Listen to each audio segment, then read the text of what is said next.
Good morning, Aldrin. Please give us an overview of what is happening there today. Well, good morning. You know, it's 23 years since the assassination of Chris Hani, and we're here at the Memorial Park commemorating this event. And remember that 3 days after his death, Nelson Mandela then said that we must make sure that the memory of Chris Hani forever lives in our hearts, and the municipality of Ekurhuleni has played an integral role in ensuring that there is that commemoration and making sure that the country remembers the death and the assassination of Chris Hani. And right now joining me here is the mayor of Ekurhuleni, Mayor Ngungubele. Thank you so much for joining us. Why is it so important for the municipality to partner with the movement as well to ensure that the memory of Chris Hani lives on? We are privileged that Chris was residing here in Ekurhuleni, but the more particular issue is that his life, his history, is such a wealth of information that to continue to remember it, it means our beacon stays alive. It means our light stays alive. It means the library of the truth of our struggle stays alive. And the only way we can do that is to keep on having consciously these events so that it becomes a progressive excuse to speak about what he represented. And I guess even going beyond that, it is how do you ensure that young people growing up right now know about the legacy of Chris Hani, but also the legacy of those that he fought along with. If you look at, for instance, the proposals from the Department of Basic Education that history becomes a compulsory lesson and that history must include the history of this country. Actually, you would not understand the value of history unless you understand how integral it is in constructing the identity of a nation. What makes people live or die is they live or die for their identity. If you want to keep your nation patriotic, having something to fight for, define their identity, make them clear with regard to what defines them.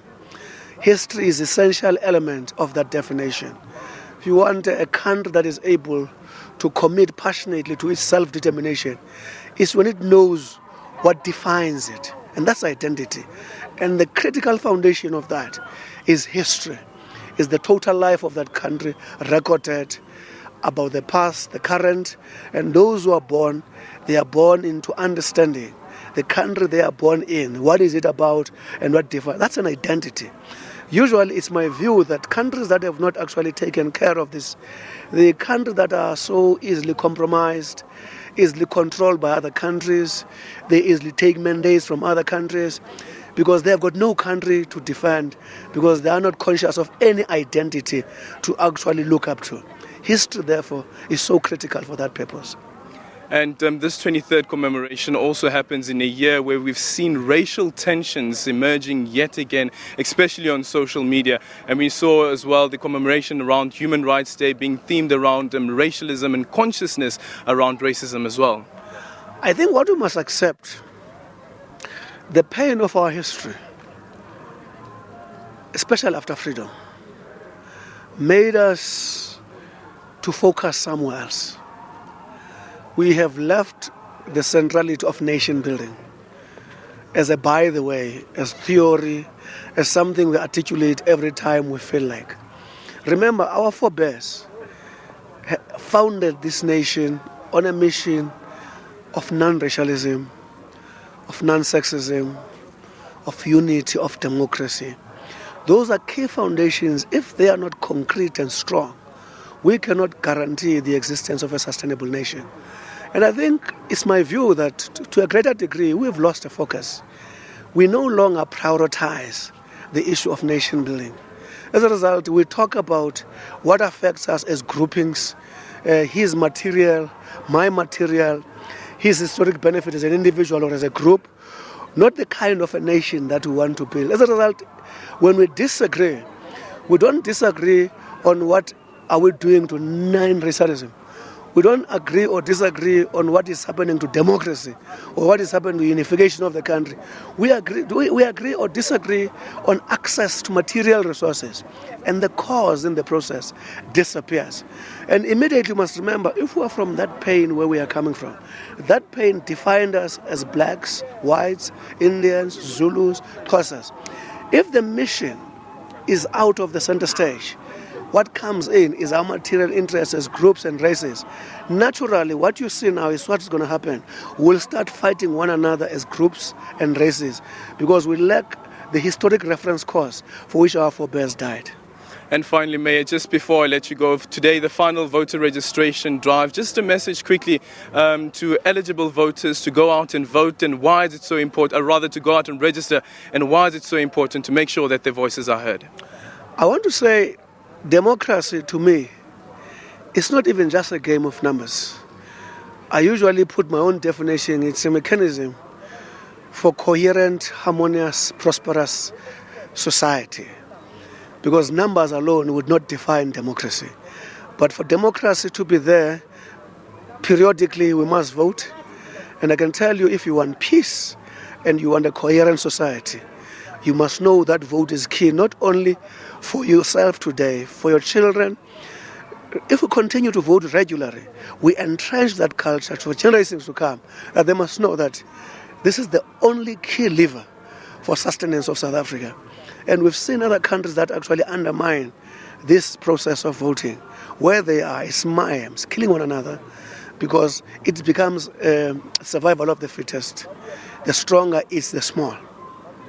Well, thank you. That's the Mayor of Ekurhuleni, Mayor Ngungubele. They're speaking about the importance of going out to vote. And as I indicated earlier on, that today is the final voter registration drive. And unfortunately, as the IEC indicated yesterday as well, that there has been disruptions with the first day of the final voter registration weekend. And today has been no different. We have seen the bloodied reports coming out of Ennerdale, and our reporter Chriselda Lewis is there. Chriselda, just paint us a picture of the violence that's currently unfolding in Ennerdale. Well, thank you very much to my colleague there, Aldrin Sampier. But of course, we're still broadcasting live on this, the last day of voter registration here from the Hopefield informal settlement. If I could just get out of the shot here just a bit, you can see police are still on high alert here, trying to move the community back into the informal settlement and away from the registration centre at the moment. Judging from the police numbers that we're seeing here this morning, it seems like more reinforcements have been brought in, but the situation has been contained in that the IEC officials seem to be out of harm's way at this point. But the situation, of course, still remains quite calm, and none of the residents in this area are registering or checking their registration status to participate in the 3rd of August municipal election. But just to get an update now of what the situation is and exactly how many people have been injured as well, let's chat now to Colonel Lungelo Dlamini from the South African Police Service. Dr. Dlamini, thank you very much for your time this morning. We see that more police reinforcements certainly have been brought in. Do you think that the numbers that you have at this stage are able to quell the situation here at Hopefield?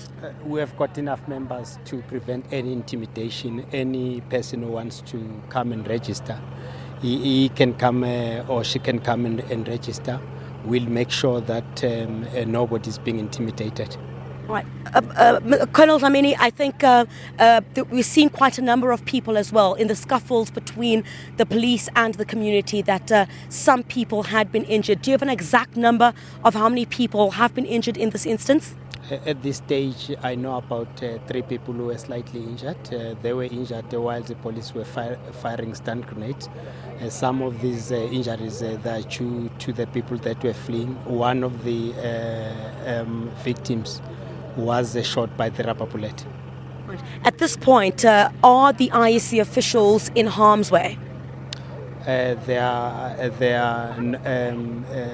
have set up the tent, and it's no intimidation is taking place due to the presence of the police here. They are just waiting for the people to come and register.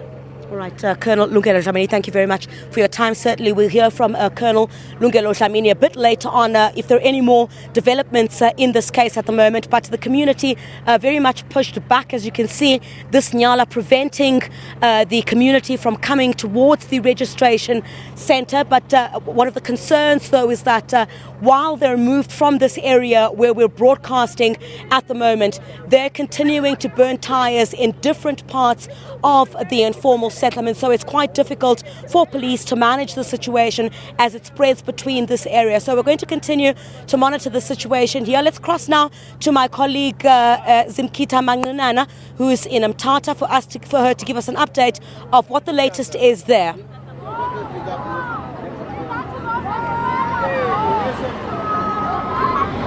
Thank you very much, Chriselda, and a warm welcome to Mthatha. What you're seeing there is a group of residents from Phola Park informal settlement just outside Mthatha. They are protesting outside the voter registration center, saying that they will not go and register because they demand the provision of electricity in their area. The protest started yesterday where the voter registration center couldn't operate and 26 people were arrested among these protesters that you just saw now.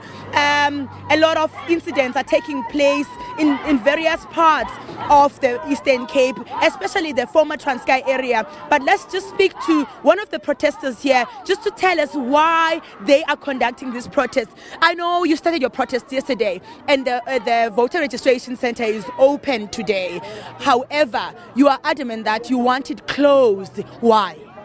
Thanks, Sizwe. That is why we are here. Now we are processing that the police station must release our people, our leaders who are arrested yesterday, because there are 26 people who are here. That is why we are here. What is it exactly that you're demanding from government?